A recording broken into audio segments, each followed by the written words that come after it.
अस्सलाम वालेकुम दोस्तों, उम्मीद है कि आप सब खैरियत से होंगे। दोस्तों, दुश्मनों के महफिल में चल रही थी मेरे कत्ल की तैयारी।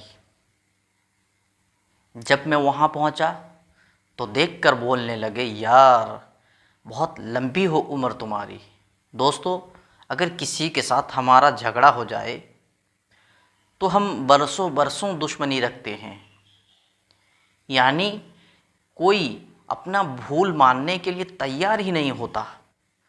हर कोई ये समझता है कि मैं सही हूँ, वो गलत है। ऐसे तो कभी झगड़ा ख़त्म नहीं होगा।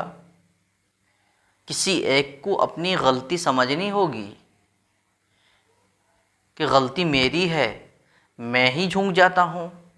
लेकिन नहीं, हम कोई नहीं झुकते, इसीलिए हमारी लड़ाई बहुत लंबी चलती है, फिर भी ख़त्म नहीं होती। दोस्तों, आज आप लोगों को मैं एक किस्सा सुनाने वाला हूँ। दोस्तों, एक बादशाह को मजाक करने की आदत थी।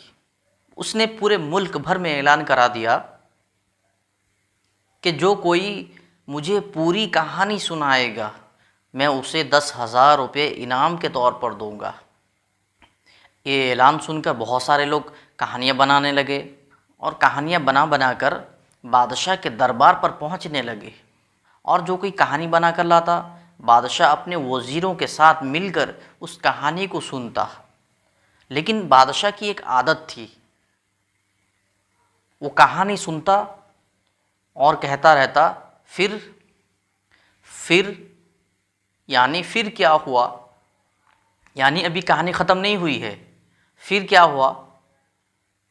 कहानी सुनाने वाला कहानी सुनाकर थक जाता, लेकिन बादशाह कहता फिर। तो कहानी सुनाने वाला मजबूर होकर बादशाह के दरबार से खाली हाथ चला जाता।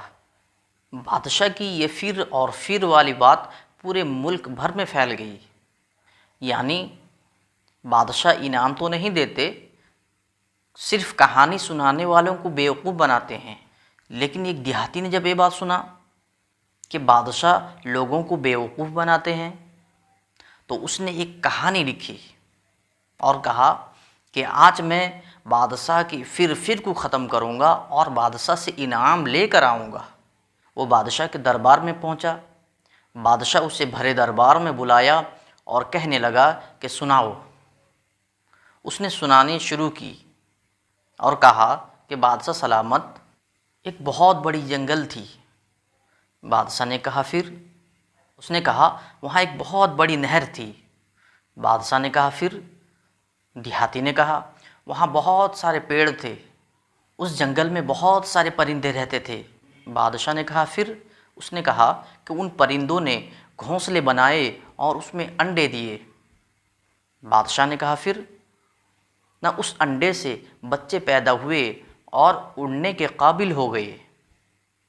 बादशाह ने कहा फिर। तो उस देहाती ने कहा कि फुर, यानी उड़कर चले गए। बादशाह ने कहा फिर। उसने कहा फुर। फिर बादशाह ने कहा फिर उस देहाती ने कहा फुर, यानी फिर और फुर का सिलसिला घंटों चला।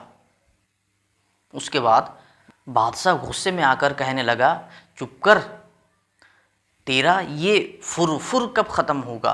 तो देहाती कहने लगा, बादशाह सलामत, आप अपना फिर ख़त्म कीजिए और मेरा इनाम दीजिए, तब मेरा फुर ख़त्म होगा, वरना हफ्तों लग जाएंगे। मैं फुर करके पूरे जंगल के परिंदों को उड़ाता रहूँगा।